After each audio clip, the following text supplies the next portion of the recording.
বন্ধুরা, গরমে যখন কিচ্ছু রান্না করতে ইচ্ছা করছে না, তখন তোমরা পটল আর মসুর ডালের এই রেসিপিটা করে নাও। এই এক পদ দিয়েই কিন্তু তোমরা সব ভাত খেয়ে ফেলতে পারবে। বাচ্চা থেকে বড় সবার কিন্তু দুর্দান্ত লাগবে এই রেসিপিটি। দেখো বন্ধুরা, এখানে একটি টমেটো মাঝারি সাইজের কেটে নিয়েছি, একটুখানি রসুন নিয়েছি, একটু আদা নিয়েছি আর 2-3টে কাঁচা লঙ্কা নিয়ে নিয়েছি। এই সমস্ত জিনিসগুলো আগে ঝটপট করে মিক্সিতে বেটে নেবো। যাদের কাছে শিলনোড়া আছে তারা শিলেও বেটে নিতে পারে। একটু আদা, রসুন, কাঁচা লঙ্কা আর একটুখানি টমেটো, অল্প জল দিয়ে এটাকে খুব ভালো করে একটা মিহি পেস্ট আমাদের তৈরি করে নিতে হবে। তো এখানে দেখো বেটে নিয়েছি এইভাবে, আর একটু জল দিয়ে বাটলেও অসুবিধে নেই। এখানে আমি পটল কেটে নিয়েছি, পটলের খোসা পাতলা করে ছাড়িয়ে নিয়ে আর 2 টুকরো করে পটলগুলো এইভাবে আমি কেটে রেখে নিয়েছি।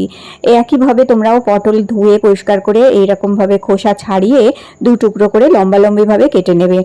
একইভাবে দেখো আমি এখানে আলুও কেটেছি, ঠিক ঝোলে যেমন আলু দেওয়া হয় কিংবা পটলটা যেভাবে লম্বালম্বিভাবে কেটেছি ওইভাবে আলুগুলোও কিন্তু আমাদের এখানে কেটে নিতে হবে। আর এখানে আমি 1 কাপ মসুর ডাল ধুয়ে রেখে দিয়েছিলাম আগে থেকেই, তো ভালো করে ধুয়ে পরিষ্কার করে এই মসুর ডালটাও রেখে দিয়েছি। আর মসুর ডালটা চেষ্টা করো অন্তত আধ ঘন্টা কি 10 মিনিট একটু ভিজিয়ে রাখতে, তাহলে খুব ভালো সেদ্ধও হয় আর খুব সুন্দর এই রেসিপিটাও হবে। আর এখন এখানে আমি একটুখানি সর্ষের তেল গরম করে নিচ্ছি। দেখো এখন সর্ষের তেলটা গরম হয়ে যাওয়ার পর এর মধ্যে সবার প্রথমে আমি দেখো দিয়ে দিচ্ছি পটলগুলো। তো এখানে পটলগুলো সমস্ত দিয়ে এই পটলগুলোকে একটু লালচে করে ভাজতে হবে। আর পটলের সাথেই আমি এখানে দিয়ে দেবো আলুগুলো। তো চলো এখন এই আলু আর পটলগুলো তেলের মধ্যে আগে আমাদের একটু ভেজে নিতে হবে। তো এখানে সমস্ত পটল দেখো এইভাবে দিয়ে দিয়েছি। পটলের কাটা দিকটা উল্টে দেবে এইভাবে, তাহলে কি হবে, খুব সুন্দর দাগ ধরবে হালকা লালচে মতন আর ভালো মতন সেদ্ধও হবে। তো এই পটলগুলো আমি যার জন্য এইরকমভাবে আগে কাটা দিকটা উল্টে এইভাবে তেলের মধ্যে দিয়ে দিয়েছি। দেখো এখন দিয়ে দেবো সামান্য একটু নুন, বেশি নুন দেবো না, এখন অল্পই একটু নুন দেবো আর সামান্য একটু হলুদ দিয়ে দিলাম এখানে। দিয়ে নুন আর হলুদটাও পটলের মধ্যে এইভাবে একটু মিশিয়ে নিলাম। এখন এইটা ভালো করে নুন হলুদটা পটলের মধ্যে মিশিয়ে নেওয়ার পর এখন আমি দিয়ে দেবো আলুগুলো। তো আলুগুলো যেহেতু একটু সরু সরু করেই কাটা আছে, আর যদি তোমরা একটু মোটা করে আলু কাটো তাহলে পটল আর আলুটা একসাথেই দিয়ে দিতে পারো। আর এখন এই আলু আর পটলটাকে আমাদের একটু লালচে করে ভাজতে হবে।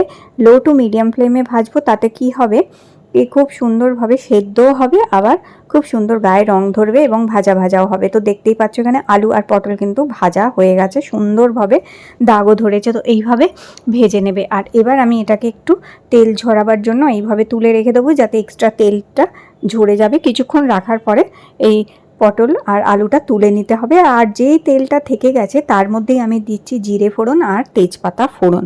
জিরে আর তেজপাতাটা এখানে একটুখানি ভেজে নিতে হবে আগে আমাদের। তো যখন জিরে আর তেজপাতা একটু লালচে করে ভাজা হয়ে যাবে, আর এখানে আমি একটা মিডিয়াম সাইজের পেঁয়াজ কুচি করে রেখেছিলাম, সেই পেঁয়াজটা আমি এখন এর মধ্যে দিয়ে দিচ্ছি। পেঁয়াজটা দিয়ে এখন এই পেঁয়াজটাকেও হালকা একটু লালচে করে ভাজবো, খুব বেশি কড়া করে ভাজবে না, হালকা লালচে করে একটু ভাজলেই হবে। তো এখন নেড়েচেড়ে এই পেঁয়াজটাকেও আমি ভেজে নিচ্ছি। আর যদি তোমরা খুব একটু ঝাল ঝাল খেতে চাও তাহলে এখানে 2টো শুকনো লঙ্কা ফোড়নও দিয়ে দিতে পারো। এখন এবার আবার একটু স্বাদ মতন আমি নুন দিয়ে দিলাম। তো নুনটা আমি আলু পটল ভাজার সময় অল্প একটু দিয়েছিলাম, 1/2 চামচ, আর এখন আবার 1/2 চামচ নুন আমি এখানে দিয়ে দিলাম। আর এবার এই যে পেঁয়াজটা এখন এইরকম হালকা লালচে করে একটু ভেজে নিতে হবে আমাদের। পেঁয়াজটা এখন মোটামুটি ভাজা হয়েই এসছে। আর এরপরে আমি যেটা করব, যে মশলাটা আমরা বেটে রেখে দিয়েছিলাম সেই মশলাটা এখন এখানে আমি দিয়ে দিলাম। এখন এই মশলাটা দিয়ে এবার এটাকে ভালো করে একটু নেড়ে চেড়ে নিতে হবে মশলাটা। আর এখন এই মশলাটা আমরা কষিয়ে নেব। তবে এই মশলাটা কষানোর সাথে সাথেই আমি এখানে আবার 1/2 চামচ একটু হলুদের গুঁড়ো দিয়ে দিলাম। আর হলুদ গুঁড়ো দিয়ে এবার এটাকে কষিয়ে নিচ্ছি। তো দেখো বন্ধুরা কত সুন্দর রং এসছে, কিন্তু এটাতে খুব সুন্দর রং এসছে। আর এখন দেখো মশলা একদম কষানো হয়ে গেছে, আর খুব অল্প তেলেও রান্না করেছি, দেখতেই পাচ্ছ। যখন দেখবে মশলা একদম কষানো হয়ে গেছে, এখন এখানে ধুয়ে রাখা ডালটা দিয়ে দিলাম। ধুয়ে রাখা ডালটা, মুসুর ডালটা দিয়ে দেবো। দিয়ে এবার এটাকে নেড়ে চেড়ে নেবো। আচ্ছা, এই রেসিপিতে আমি আরেকটা কথা বলে দিই, যে যারা মুসুর ডাল খেতে চান না আর যারা পেঁয়াজ রসুনটা খেতে চান না, তো মসুর ডালের বদলে মুগ ডাল ব্যবহার করা যেতে পারে, অথবা মটর ডালও ব্যবহার করা যেতে পারবে। আর পেঁয়াজ আর রসুনটা বাদ দিয়ে আদা দিয়ে মশলাটা বেটেও ব্যবহার করা যাবে।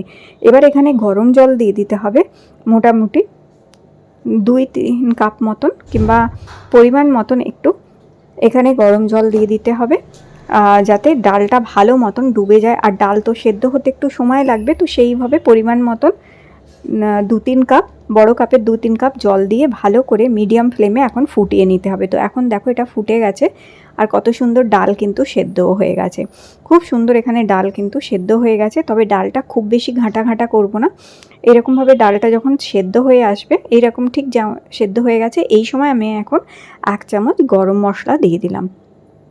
1 চামচ আমি গুঁড়ো গরম মশলা দিয়ে দিলাম।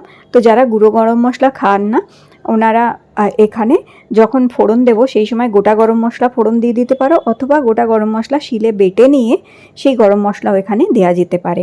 গরম মশলাটা দিয়ে ভালো করে নাড়াচাড়া করে নেবার পর তারপর আলু আর পটলটা দিয়ে দিলাম। যেহেতু আলু আর পটল আগেই ভাজা ছিল আর নরমও হয়ে গেছিলো, তাই খুব বেশি আর সময় লাগবে না। এখন ভালো করে এই ডালের সাথে মিক্স করে নিয়েছি আমি, আর নিয়ে এবার এখানে আমি আরও 2 কাপ গরম জল দিয়ে দিলাম। তো এই ডালে যখনই জলটা দেবে, জলটা যেন গরম জল হয়, ঠান্ডা জল দেবে না, গরম জল দিয়ে এটা ফোটালে তাহলে কিন্তু এর স্বাদ খুব ভালো হয়, দুর্দান্ত হয়। তো আমি এখানে আরও 2 কাপ গরম জল দিয়ে এবার এটাকে একটু টকবগিয়ে ফুটিয়ে নেবো। মোটামুটি এটা বেশিক্ষণ আর ফোটাতে লাগবে না, 3-4 মিনিট ফোটালেই কিন্তু আমাদের আলু পটলের মুসুর ডাল রেডি হয়ে যাবে। তো চলো এখন এটাকে ফুটিয়ে নিচ্ছি আমি, আর এই সময় একটুখানি চিনি দিচ্ছি, মানে একটু মিষ্টি দিচ্ছি। তবে মিষ্টিটা পুরোপুরি অপশনাল, যারা মিষ্টি বাদ দিতে চান বাদ দিয়ে দিতে পারেন। আর মিষ্টিটা দিলে টেস্টটা অনেক বেশি এনহ্যান্স হয়, টেস্টটা অনেক বেশি ব্যালেন্স হয়ে যায়। তো দেখো এখানে কিন্তু ডাল একদম রেডি হয়ে গেছে, অসম্ভব সুন্দর দেখতে হয়েছে। যেমন সুন্দর দেখতে হয়েছে এটি খেতেও কিন্তু অসাধারণ হয়েছিল। একবার এইভাবে আলু পটল দিয়ে মুসুর ডাল তৈরি করে দেখো বন্ধুরা, দুর্দান্ত খেতে লাগবে এই গরমে। আর যখন ভাত দিয়ে খাবে তখন অবশ্যই এর সাথে একটু 1 টুকরো লেবু নেবে, আর যখন রুটি দিয়ে খাবে তখন কাঁচা পেঁয়াজ নেবে সঙ্গে, আর কাঁচা লঙ্কা নেবে। অসম্ভব ভালো খেতে লাগবে। শুধু এই ডাল দিয়েই কিন্তু ভাত অথবা রুটি কিংবা পরোটা যে কোনো কিছু খাওয়া যেতে পারবে, এবং সাইড ডিশ হিসেবে এটা কিন্তু ব্যবহার করা যেতে পারে। তাহলে গরম গরম ভাতের সাথে এইরকম আলু পটলের ডাল অবশ্যই একবার খেয়ে দেখো বন্ধুরা, অসম্ভব ভালো লাগবে। আজকের এই রেসিপিটা তোমাদের ভালো লেগে থাকলে লাইক দিয়ে আমার চ্যানেলটি সাবস্ক্রাইব করে রেখো। আবার দেখা করব তোমাদের সাথে নতুন কোনো একটি রেসিপির সাথে।